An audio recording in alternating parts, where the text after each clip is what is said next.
While the world held its breath at the Joker's insane grin on screen, behind that dazzling light, Heath Ledger breathed his last in profound silence.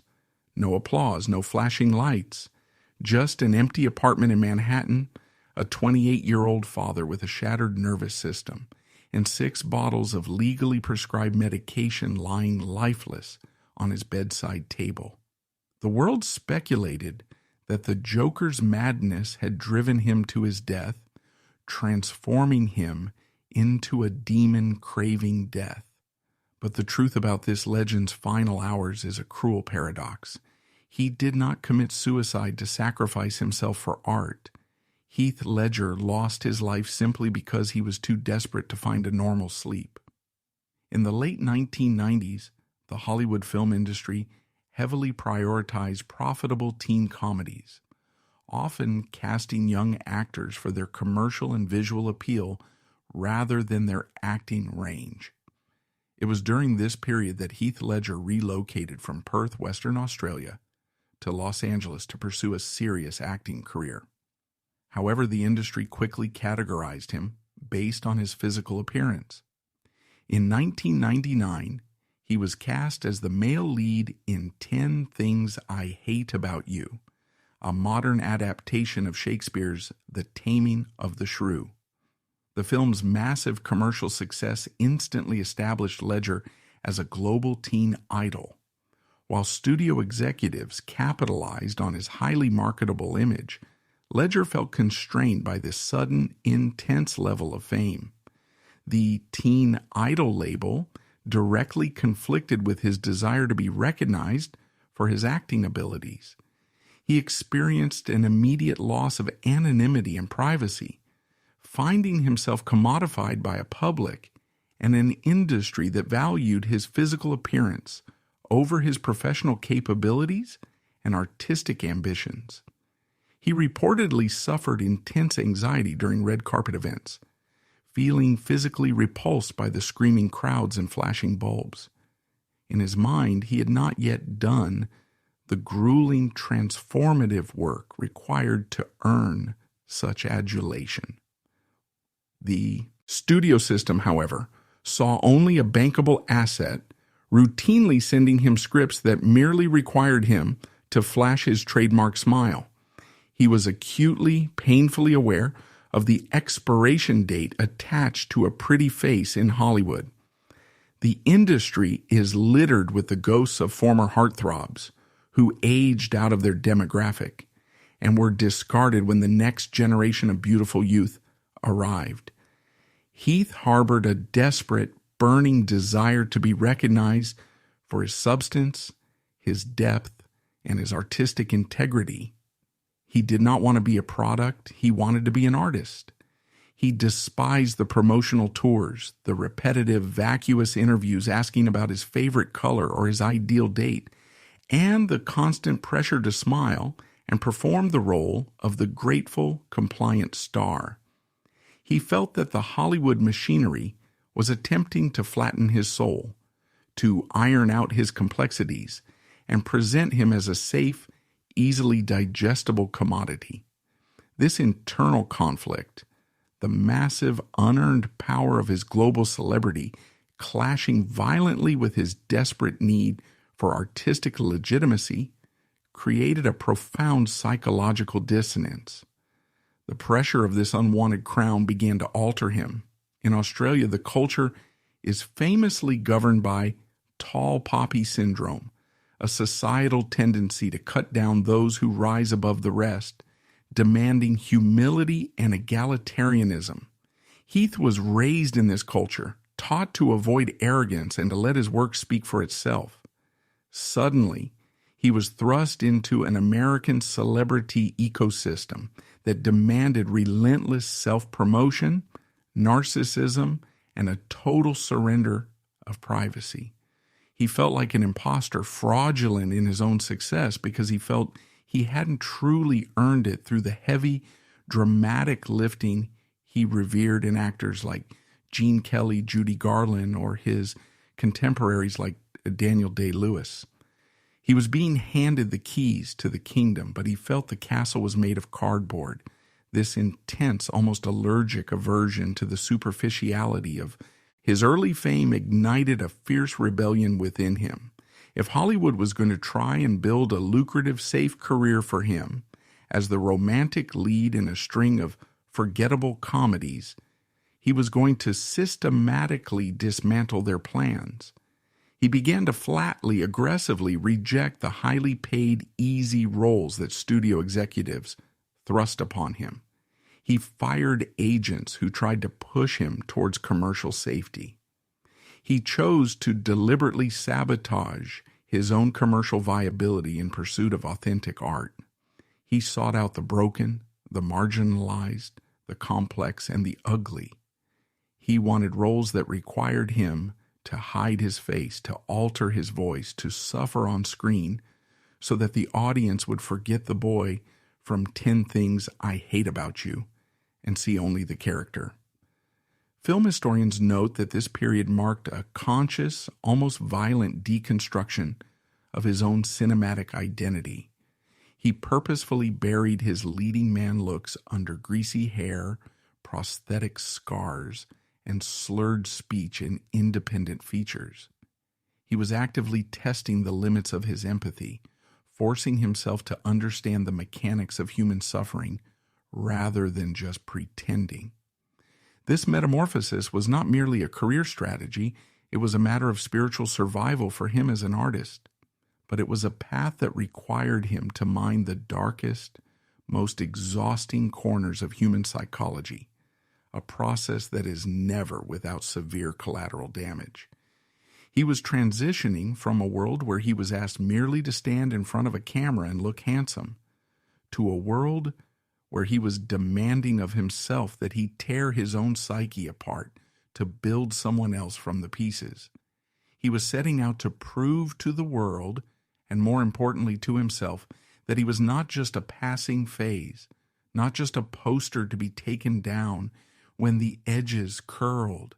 He was preparing to dive into the deep end of the emotional ocean, unaware of the treacherous undercurrents that awaited him, and unaware that the sheer, exhausting euphoria of this artistic rebellion was quietly setting the stage for a physical and mental toll that would eventually demand everything he had to give. To systematically dismantle the golden boy image that had been so meticulously crafted for him, Heath Ledger embarked on a ferocious and uncompromising artistic crusade, deliberately seeking out characters that were entirely devoid of traditional Hollywood glamour. He was not merely looking for different roles. He was looking for a completely different cinematic existence. This conscious pivot led to a series of emotionally grueling projects. He stripped away his natural charisma. Instead, he chose to inhabit the scarred, the violent, and the profoundly broken. In films like Monsters Ball, where he played the tormented son of a racist executioner, he demonstrated a willingness to be unlikable, to be weak, and to be utterly destroyed on screen. He was teaching himself and his audience that his physical beauty was merely a canvas, and he was perfectly willing to slash it to ribbons if it served the truth of the narrative. But it was in 2005, under the masterful and demanding direction of Ang Lee in Brokeback Mountain, that Heath Ledger truly crossed the Rubicon from promising young actor to generational heavyweight. The role of Ennis Del Mar, a closeted Wyoming ranch hand grappling with a forbidden decades-long love affair, was a monumental undertaking that would permanently alter the trajectory of his career and inadvertently the chemistry of his own nervous system. Ennis was a character defined by his inability to articulate his own agony, a man so deeply repressed that his emotional turmoil manifested as physical tension. To portray this suffocating internal prison, Heath did not just rely on dialogue or facial expressions. He completely re-engineered his own physicality. He lowered the register of his voice into a gravelly, mumbled whisper, forcing himself to speak through a clenched jaw, as if the very act of communicating was physically painful. He adopted a rigid, defensive posture, his shoulders hunched, his movements restricted and heavy, bearing the invisible, crushing weight of societal expectation and internalized homophobia. To find the character's repressed voice, he reportedly spent hours walking the hills of Wyoming with a clenched jaw, practicing a Midwestern drawl that barely allowed air to escape his lips. The physical tension required to maintain this defensive posture for months on end resulted in chronic back pain and a lingering stiffness in his neck. It was a visceral demonstration of how deeply emotional trauma can lodge itself within the human body. This was not a performance that he could simply switch off when the director called cut. The immersive nature of his method meant that he carried Ennis Del Mar's stifling grief, his muscular tension, and his profound loneliness back to his hotel room. Day after day, week after week, colleagues noticed that even off camera, Heath remained withdrawn, his jaw still tight, his spirit seemingly weighed down by the tragic destiny of the man he was portraying. The critical acclaim was deafening, resulting in his first Academy Award nomination. But the victory came at an invisible cost. He was learning to blur the boundaries between his own emotional reserves and the fictional trauma of his characters, establishing a dangerous precedent where his dedication to his craft required him to endure genuine psychological distress. This relentless pursuit of artistic perfection reached its terrifying, awe-inspiring zenith when he accepted the role of the Joker in Christopher Nolan's The Dark Knight. Taking on a character that had already been iconically established by Jack Nicholson was a risk of monumental proportions, but Heath approached it with a fearless, almost manic intensity. He was determined to create a villain that was completely divorced from any previous iteration, a chaotic, terrifying force of nature that was both mesmerizing and profoundly disturbing. To achieve this, he subjected himself to a period of intense, self-imposed isolation. For 6 weeks, he locked himself in a London hotel room, completely cutting himself off from the outside world, his friends, and his family. In this solitary confinement, he began a rigorous, exhausting process of psychological experimentation.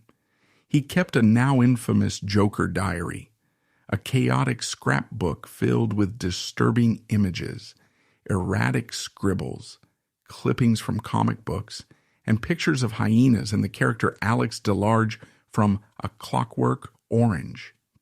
He experimented tirelessly with his voice, searching for a specific chilling timbre and a laugh that sounded utterly devoid of human empathy.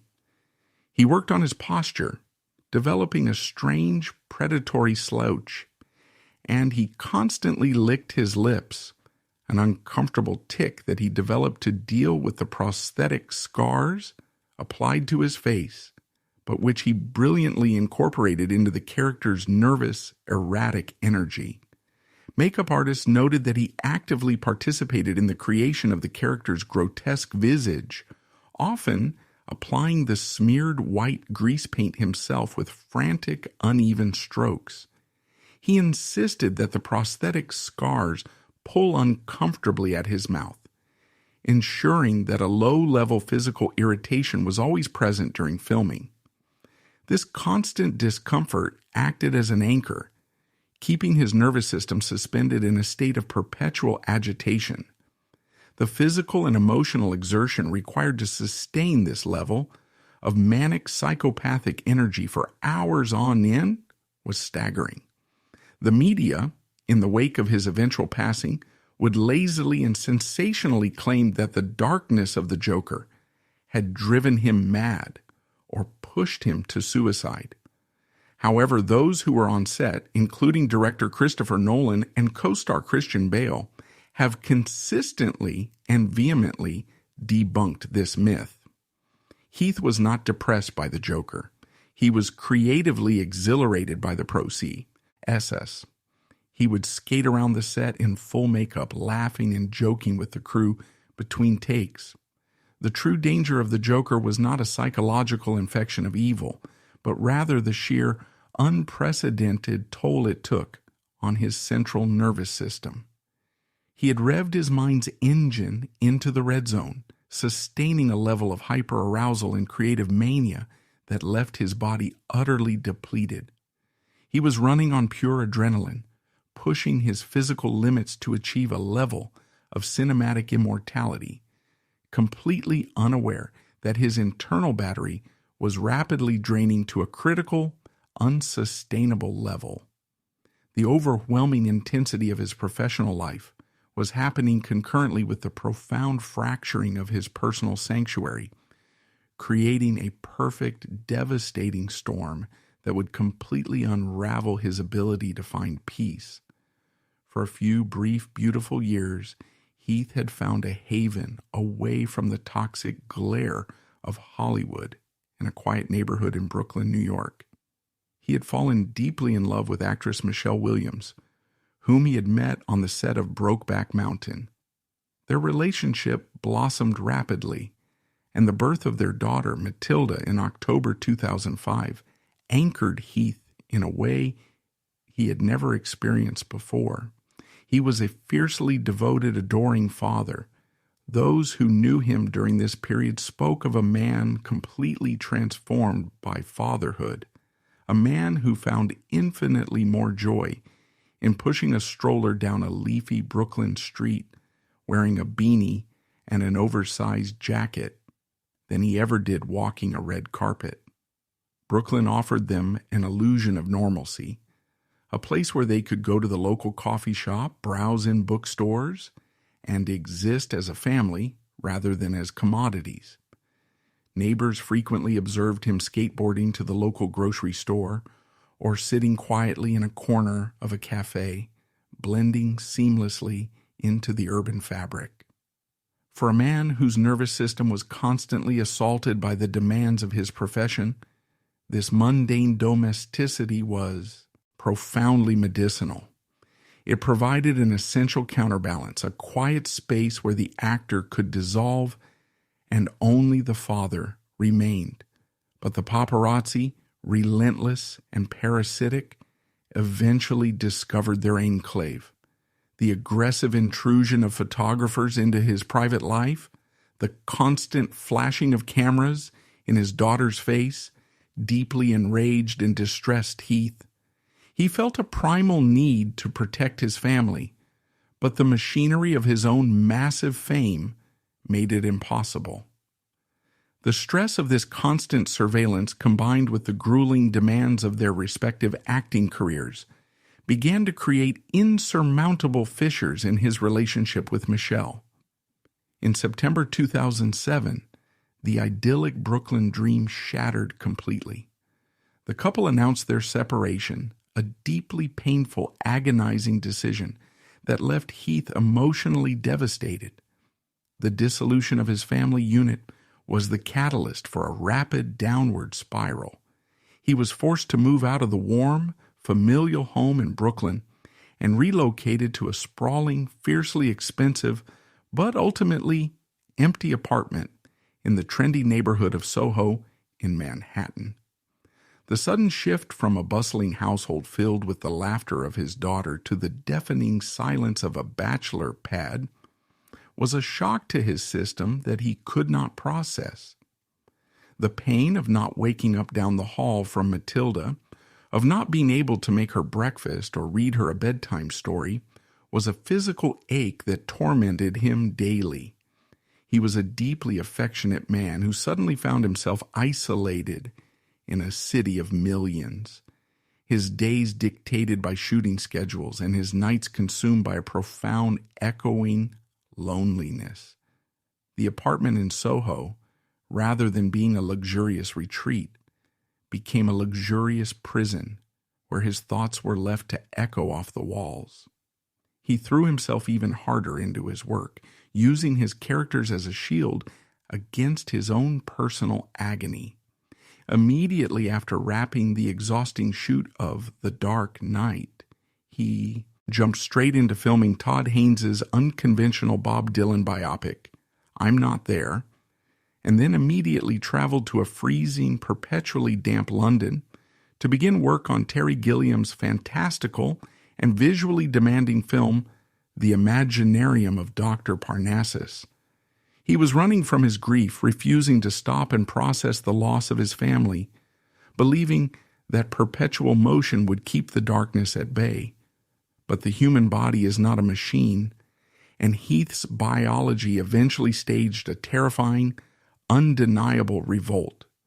The combination of deep emotional trauma, the lingering adrenaline of his immersive acting method, and a grueling international work schedule entirely destroyed his ability to sleep.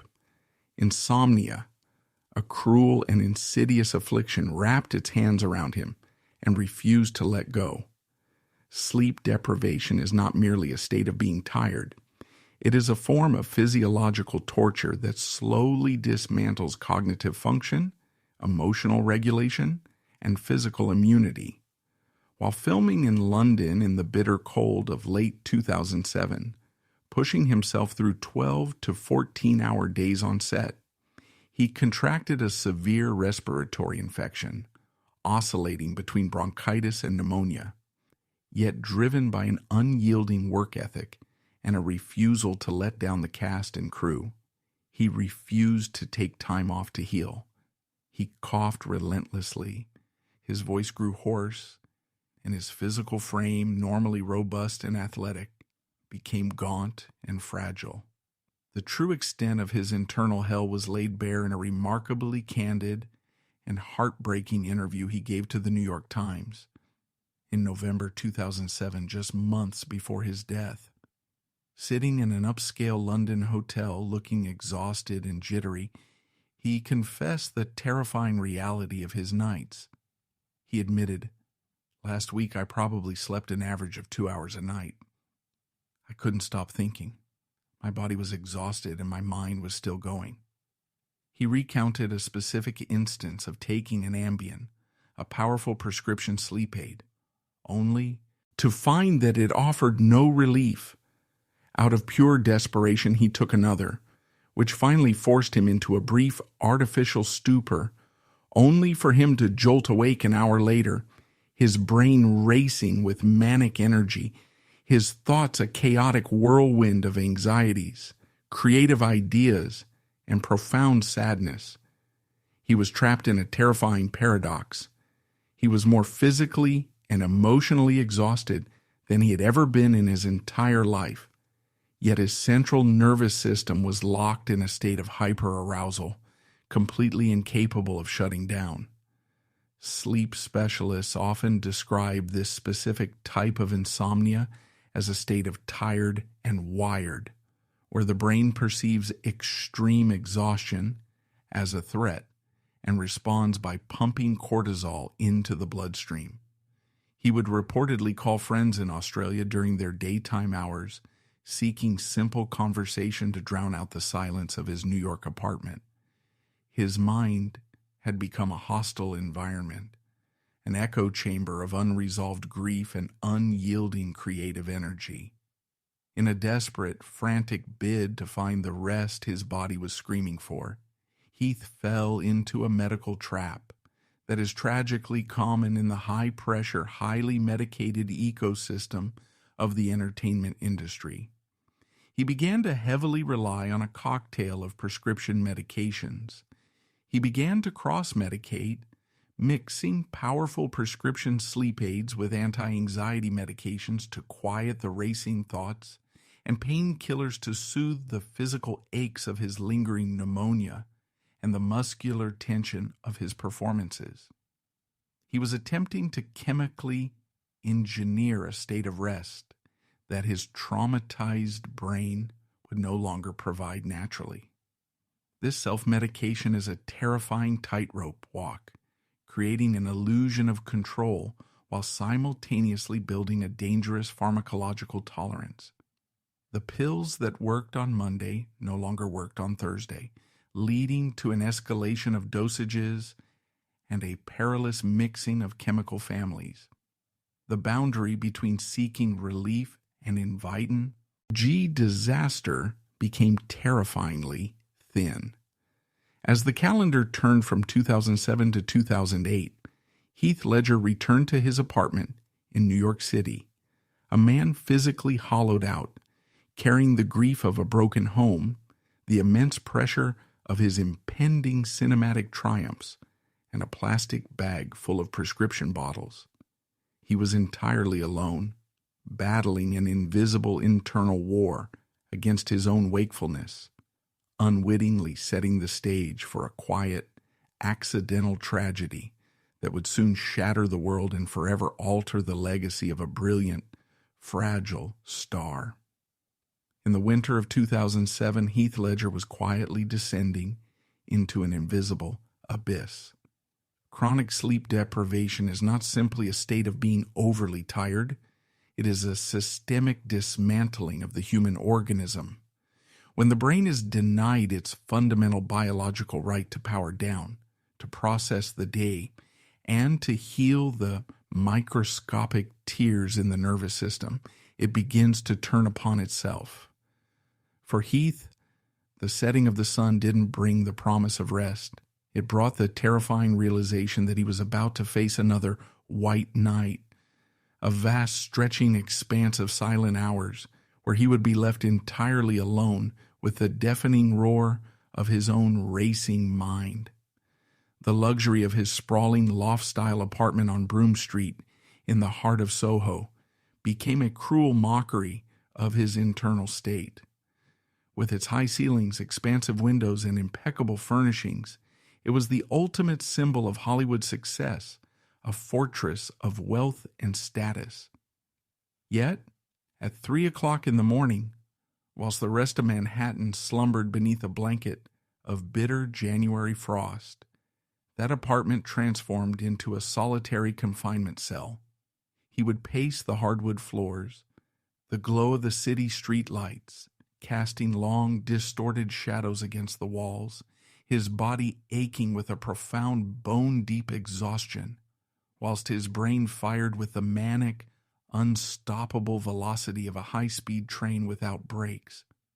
The physical environment of the low FT, with its stark industrial minimalism, offered no acoustic dampening for his racing thoughts.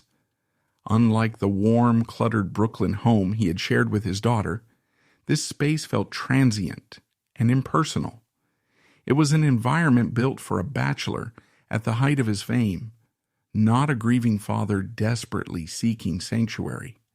The genesis of this relentless wakefulness was a tragic confluence of professional hyperarousal and devastating personal heartbreak. The dissolution of his relationship with Michelle Williams had excised the very core of his emotional stability. When they were together in Brooklyn, the simple, grounding routines of domestic life, making a cup of tea, reading a bedtime story to his beloved daughter Matilda, the quiet rhythm of shared breathing in a dark room, had acted as a natural anchor for his volatile, highly creative energy. Stripped of that anchor, he was set adrift. Following his separation, living alone in his Soho apartment took a significant emotional toll on Ledger, primarily due to the distress of being separated from his daughter, Matilda. This period was marked by severe insomnia, exacerbated by the lingering mental exhaustion from his intense preparation and performance as the Joker in The Dark Knight. His emotional struggles were quickly compounded by a physical decline. Ledger immediately transitioned to filming Terry Gilliam's The Imaginarium of Dr. Parnassus in London. Playing an actor whose life is publicly disintegrating in his previous film had already blurred the lines between his fiction and his reality to an uncomfortable degree. Immediately transitioning to the cold, Rain-soaked outdoor locations of Gilliam's production left his already depleted immune system with no opportunity to recover. Crew members observed him shivering between takes, utilizing his sheer willpower to mask his deteriorating health. During the harsh winter shoot, he contracted a severe respiratory infection that developed into walking peony pneumonia. Despite his illness and exhaustion, he continued working to prevent the independent production from shutting down. To manage his chronic sleep deprivation, persistent respiratory illness, and the demands of his schedule, Ledger increasingly relied on prescription medications. This use was not recreational. Rather, it was a functional, desperate attempt to treat his compounding physical and mental exhaustion while navigating the high-pressure environment of the film industry. He simply desperately, urgently needed to sleep so that he could breathe, so that he could heal his lungs, and so that he could continue to work and provide for his daughter. He sought the help of medical professionals, complaining of his insurmountable insomnia and the physical agony of his pneumonia. He was prescribed a variety of medications, each designed to target a specific symptom of his collapsing system. There were powerful hypnotic sleep aids like Ambien and Restoril, designed to force the brain's waking centers into submission. There were benzodiazepines like Valium and Xanax, prescribed to quiet the crushing, racing anxiety that kept his heart pounding in the dark. And there were opioid analgesics like oxycodone and hydrocodone, intended to soothe the severe muscular pain and the racking aches of his chest infection. Individually, when taken strictly as directed under careful, continuous medical supervision, these medications have legitimate therapeutic uses. However, Heath was not in a hospital. He was alone in a Manhattan apartment, a highly functioning, fiercely independent man trying to self-manage a physiological crisis. At the time, the medical community was only beginning to widely publicize the severe risks associated with the long-term prescription of overlapping central nervous system depressants to outpatients. He was treating individual symptoms, the cough, the anxiety, the sleeplessness, in isolation, without an overarching physician monitoring the synergistic load on his organs.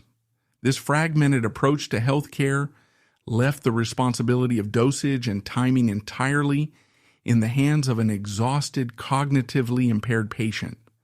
The tragic, fatal flaw in this scenario lay in the illusion of safety that prescription labels provide. Because these drugs were legal, because they were dispensed by pharmacies in neat little bottles with his name typed clinically on the side, they carried a veneer of medical legitimacy that masked their terrifying synergistic potential. Heath fell into the desperate, flawed logic of the exhausted mind. If one pill did not induce sleep, perhaps two would. If the sleep aid did not quiet the anxiety, perhaps adding an anti-anxiety pill to the mix would finally grant him peace. He began to cross-medicate, mixing chemical families without a profound understanding of how they interacted within the central nervous system. He was trapped in a dangerous, unmonitored cycle of self-medication. What he, and tragically so many others, failed to realize is that these medications, benzodiazepines, opioids, and Z drugs like Ambien, are all central nervous system depressants. They do not merely put the brain to sleep, they actively slow down the automatic, life-sustaining functions of the brainstem. They lower the heart rate, they relax the muscles. Crucially, they depress the respiratory drive. When these medications are combined, their effects are not merely additive, they are exponential. They multiply each other's depressive power, creating a chemical heavy blanket that is thrown over the body's instinct to breathe. For a man who was already suffering from pneumonia, whose lungs were already compromised and struggling for oxygen. This cocktail was the equivalent of walking onto thin ice carrying a rucksack full of lead. His friends and colleagues, those few who were allowed past the fortress of his charisma into the reality of his daily struggle, were growing increasingly frantically alarmed. Jerry Gren, L., his close friend and vocal coach who had lived with him briefly during the filming in London, witnessed the harrowing reality of Heath's nights. Grinnell would frequently hear Heath pacing the floorboards at all hours, the sound of his footsteps a rhythmic testament to his torment. Grinnell would find him staring blankly out of the window or sitting on the edge of the bed, his head in his hands. "I can't sleep, mate," Heath would whisper, his voice a ragged, exhausted rasp. Grinnell, alongside Heath's sister Kate, who frequently spoke to him on the telephone from Australia, repeatedly warned him about the dangers of mixing his medications. They pleaded with him to stop, to seek a different kind of help, to just let the insomnia run its course rather than fighting it with a chemical arsenal. But Heath, trapped in the stubborn, desperate delusion of a man who feels he must hold the world together, offered them gentle, reassuring dismissals. "I know what I'm doing," he would tell them, his tone soothing, trying to protect them from his own reality. "I just need a little bit of sleep, just a few hours, I'll be fine." He genuinely believed he was in control. He did not want to die. He had a daughter he worshipped, a career that was on the verge of making cinematic history, and a passion for directing that he was just beginning to explore. He was making plans for the future, discussing upcoming projects, and looking forward to returning to Australia. The devastating irony of his situation was that his actions were entirely geared towards survival, towards finding a way to function so that he could continue to live and create. He was using the tools he had been given by a medical establishment that treats symptoms rather than the human being, completely unaware that these very tools were conspiring to silently shut down his vital organs. In the final days of January 2008, a quiet catastrophe was unfolding inside the deeply private, meticulously curated world of his Room Street loft in Soho. This sprawling, sunlit apartment was meant to be his sanctuary, a fortress of solitude, suspended high above the relentless kinetic energy of Manhattan.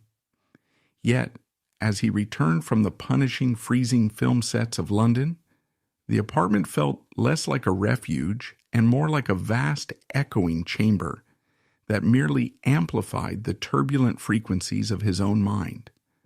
Outside, the city was locked in the bitter, unyielding grip of a deep midwinter freeze. The sky above New York was a perpetual bruised shade of slate gray, and the biting wind that whipped down the cobblestone streets seemed to mirror the bone-deep chill that had settled into his chest. He was fighting a respiratory infection that had ruthlessly clung to him for weeks, a stubborn, hacking cough that rattled his ribs and left him physically hollowed out. He was 28 years old, possessing the global status of a cinematic titan, yet he was moving through the cavernous rooms of his home with the frailty of a man 3 times his age. The environment he had built for himself within those walls was a profound testament to a mind that was constantly, brilliantly, and overwhelmingly in motion. Heath was not merely an actor who memorized lines and waited for direction. He was a fiercely visual artist, a budding auteur whose creative engine simply did not possess an off switch. The surfaces of his loft were strewn with the evidence of this relentless imagination. There were scripts covered in frantic, passionate annotations, sketchbooks filled with vivid drawings, storyboards for music videos he was directing, and an eclectic, towering collection of books on art, chess, and philosophy. He was deeply obsessed with the mechanics of visual storytelling, having already directed critically acclaimed music videos for artists like Ben Harper and Modest Mouse. He was fervently preparing to make his feature film directorial debut, an adaptation of the novel The Queen's Gambit, demonstrating a fierce desire to step behind the lens and command the entire narrative canvas. He had already sent the script of his upcoming directorial debut to potential lead actors, outlining a meticulous, visually stunning vision for the film. Those who collaborated with him during this period noted that his directorial notes were brilliant, reflecting a deep instinctual understanding of pacing and lighting. He was channeling his manic energy into creating worlds rather than just inhabiting them, signaling a profound evolution in his artistic journey. His fascination with the tragic, brilliant British folk singer Nick Drake, about whom he had created a haunting, prophetic music video for the song Black-Eyed Dog, revealed his deep empathy for tortured genius, a quiet acknowledgement of the heavy toll that true artistry can exact on a fragile soul. Heath was looking forward, perpetually planning his next creative conquest, his mind overflowing with cinematic visions that demanded to be brought into the light. This was unequivocally not the environment of a man who had surrendered to the darkness. This was the vibrant, chaotic workshop of a man who was desperately trying to stay alive to execute his myriad dreams. Yet, running parallel to this fierce, creative ambition was the soft, devastatingly tender core of his existence, his profound, unconditional adoration for his 2-year-old daughter, Matilda. Traces of her presence were lovingly scattered throughout the masculine industrial space of the Soho loft. Her toys, her colorful picture books, the small, mundane artifacts of childhood were carefully integrated into his world, serving as both a beacon of hope and a source of excruciating, persistent agony. Every time his eyes rested on a discarded teddy bear or a tiny pair of shoes, the physical distance between them felt like a serrated blade to his chest.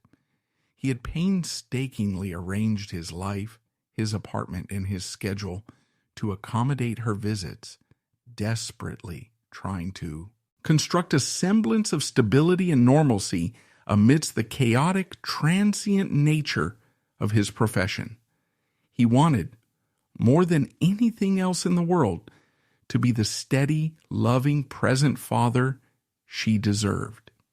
He envisioned a future filled with her laughter, guiding her through the world, shielding her from the predatory glare of the paparazzi that he so vehemently despised. The tragic, bitter irony was that the very mechanism he was relying upon to ensure he could be a functioning father, the desperate, uncalculated cocktail of prescription medications to force his body to sleep and heal, was the very thing that was stealthily severing his tether to her. As the weekend of January 19th transitioned into the early days of the following week, the physiological torture of his insomnia reached a critical, unsustainable crescendo. For an individual who has not experienced true chronic sleep deprivation, it is nearly impossible to comprehend the terrifying disintegration of reality that it induces. It is not a gentle fading of energy. It is a violent systemic mutiny. The edges of the world begin to blur. Paranoia seeps into the periphery of vision. The simplest tasks, making a cup of tea, reading a paragraph of text, remembering a conversation, require a monumental Herculean effort. The nervous system becomes a frayed, exposed wire, reacting with hypersensitive volatility to the slightest stimulus. For Heath, the setting of the winter sun did not bring the promise of relief.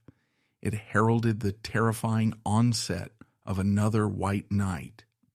He would lie in the darkness, the silence of the apartment broken only by the sound of his own labored breathing and the frantic, unstoppable racing of his thoughts.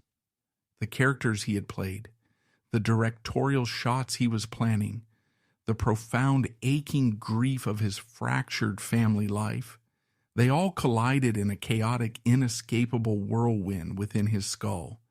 He was trapped in a state of terminal hyperarousal. This desperate context is absolutely crucial to understanding the pharmacological trap he was navigating. He was a man actively trying to fix a malfunctioning machine, his own body, with the incredibly dangerous tools that the modern medical establishment had readily provided him.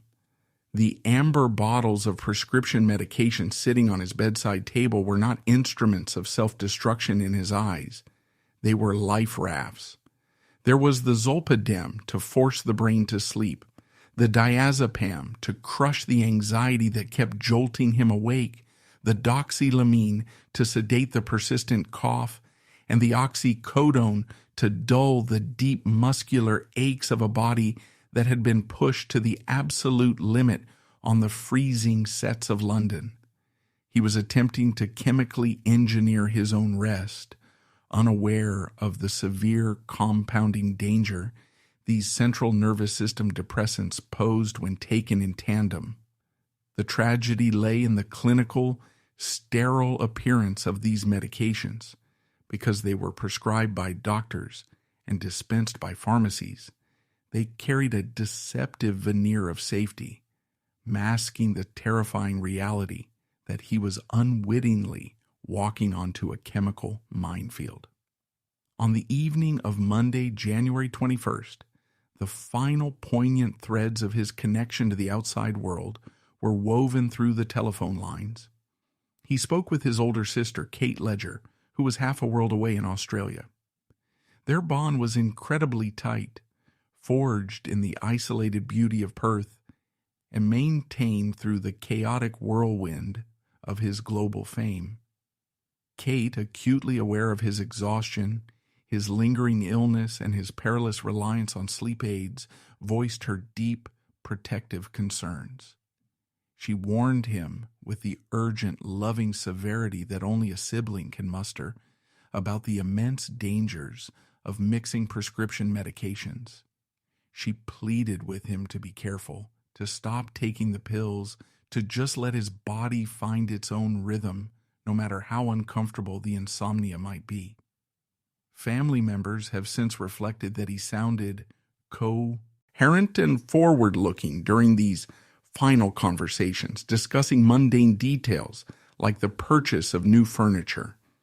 There were no slurred words or signs of a man in the midst of an acute psychological breakdown. He was simply negotiating with his exhaustion, trying to find a mathematical formula of medication that would grant him a few hours of peace. Heath's response was characteristically gentle, stubbornly independent, and tragically reassuring. "Katie, I'm fine," he told her, his voice a gravelly, exhausted rasp, carrying through the transatlantic static. "I know what I'm doing. I just need to get some sleep." He did not speak like a man standing on a precipice, staring down into the void. He spoke like a man who was simply profoundly tired, looking forward to the next day. He mentioned that he had a massage scheduled for the following afternoon to help alleviate the severe tension in his back and chest. He talked about his upcoming meeting with the renowned director Shekhar Kapoor, with whom he was passionately discussing future collaborations. He was a man with a full itinerary, a man whose diary was booked with the business of living. He hung up the telephone, leaving his sister with a lingering sense of unease, but also the false comfort of his reassurances. He was, after all, Heath Ledger. He had always managed to navigate the turbulent waters of his life. He was invincible until he wasn't. As the night deepened and the early hours of Tuesday, January 22nd, 2008, began to creep across the frozen Manhattan skyline, Heath was left entirely alone in the vast silence of the loft. The city below was a muted hum of distant sirens and idling engines. The cold radiating from the large windows contrasted with the artificial warmth of the apartment. Driven to the absolute edge of human endurance by his inability to rest, fighting a hacking cough that tore at his throat, and desperate to be functional for the meetings and the physical therapy he had scheduled for the afternoon, he reached for the bedside table. He made a final, uncalculated, and entirely utilitarian adjustment to his chemical intake. He ingested the medications not to end his life, but to preserve his sanity. He was simply trying to force the machinery of his brain into a temporary shutdown, a desperate plea for a few hours of blackness, so that he could wake up and continue the arduous, beautiful task of creating art and being a father. He lay back against the pillows, the heavy, suffocating blanket of the combined depressants slowly beginning to wash over his exhausted nervous system. The sun rose over New York City, casting a pale, wintry light through the windows of the Broome Street apartment. The morning progressed with an eerie, mundane normalcy that utterly belied the silent catastrophe unfolding within the bedroom. The city woke up. Coffees were poured, subways rattled underground, and the relentless machinery of Manhattan ground into motion. Inside the loft, the air was still and quiet. The script for his next day of shooting lay on a nearby table, meticulously highlighted and annotated for the upcoming scenes. His calendar was filled with commitments, including meetings with producers and scheduled visitation time with Matilda later that month. The physical evidence left in the apartment pointed unequivocally to a man who fully intended to wake up and continue his life. At approximately 12:30 in the afternoon, Heath's housekeeper, Teresa Solomon, arrived at the apartment to perform her regular duties. She let herself in, the familiar sound of her keys turning in the lock echoing softly in the expansive space. She moved quietly, respectful of the fact that her employer worked punishing hours and often needed to sleep late into the day.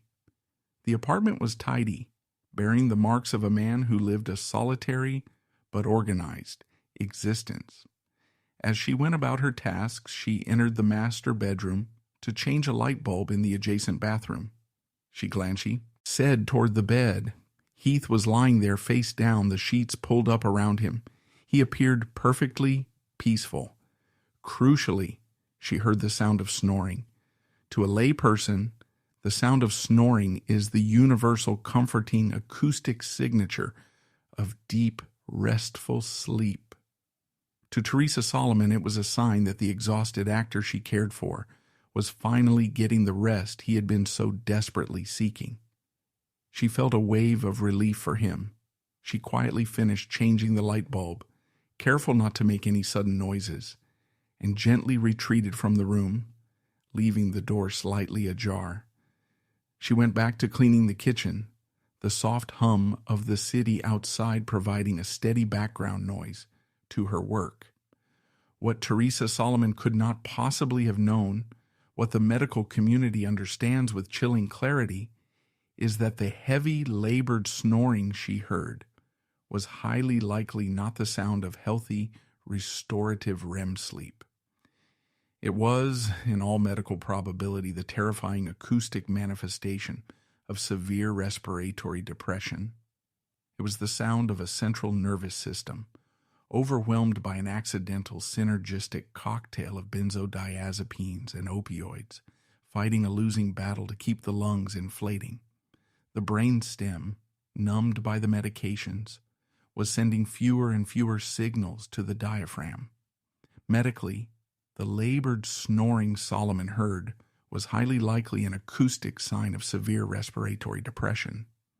An accidental synergistic cocktail of central nervous system depressants, specifically benzodiazepines and opioids, was severely suppressing his brainstem signals to the diaphragm. Yet the afternoon ticked on, shrouded in this devastating misunderstanding. The clock moved towards 1 p.m., then 2 p.m. The loft remained tranquil. Teresa continued her chores, moving from room to room, the silence of the apartment feeling ordinary, routine, and safe. Heath's body lay still on the bed, trapped in a twilight state between unconsciousness and Sessa. Tian, slowly crossing an invisible threshold from which there would be no return. The human body is remarkably resilient, often fighting for hours to maintain oxygenation before the brain stem finally succumbs to chemical suppression. During this prolonged twilight state, simple medical intervention, such as the administration of an opioid antagonist or manual ventilation, could likely have reversed the respiratory depression. The true tragedy is the vast expanse of time in which he lay biologically suspended, slowly slipping away in a room bathed in afternoon sunlight. Outside, the world was completely unaware that it was about to lose a titan. Film executives were reviewing the spectacular, chilling early cuts of The Dark Knight, preparing marketing campaigns that would center entirely around his transcendent performance. Fans on internet forums were passionately debating his upcoming roles. In Brooklyn, his daughter was playing, entirely oblivious to the fact that the architecture of her universe was collapsing. The tragedy was suspended in time, locked within the walls of the Soho loft. At 2:45 p.m. on January 22, 2008, Diana Wolozin stepped into the expansive sunlit loft on Broome Street. As a massage therapist accustomed to the eccentric schedules and heavy exhaustion of her high-profile clientele, the quiet stillness of the apartment did not initially alarm her. Teresa Solomon, the housekeeper, guided her in, assuming that Heath was simply taking advantage of a rare opportunity to sleep deeply before his afternoon appointments. Wolozin waited patiently in the living area, allowing the clock to tick past 3 p.m. When Heath still had not emerged, she decided to gently wake him to begin the massage session he had specifically requested to soothe his aching, pneumonia-racked muscles.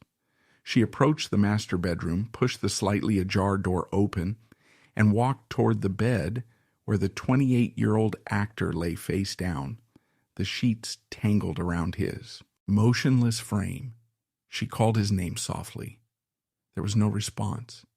She reached out to gently shake his shoulder, expecting the familiar groggy stir of a man pulled from a deep slumber. Instead, her hand met a terrifying absolute rigidity. His skin was cold to the touch. The heavy, labored snoring that Teresa Solomon had heard hours earlier had ceased completely, replaced by a deafening, suffocating silence. Panic, sharp and visceral, instantly shattered the tranquil atmosphere of the loft. In a state of sheer shock and frantic confusion, Wolozin did not immediately dial emergency services.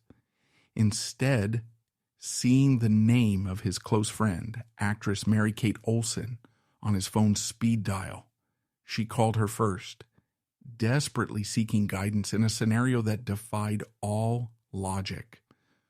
Olsen, who was in California at the time, immediately dispatched her private security personnel to the Manhattan apartment. But the terrifying biological reality could not wait for private security. Realizing that Heath was entirely unresponsive and not breathing, Wolozin finally dialed 911 at 3:26 p.m.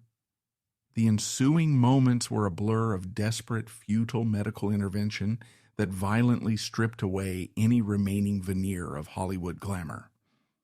Emergency medical technicians arrived at the loft in a matter of minutes. They pulled Heath Ledger from the bed onto the hardwood floor of the luxurious apartment, initiating aggressive cardiopulmonary resuscitation.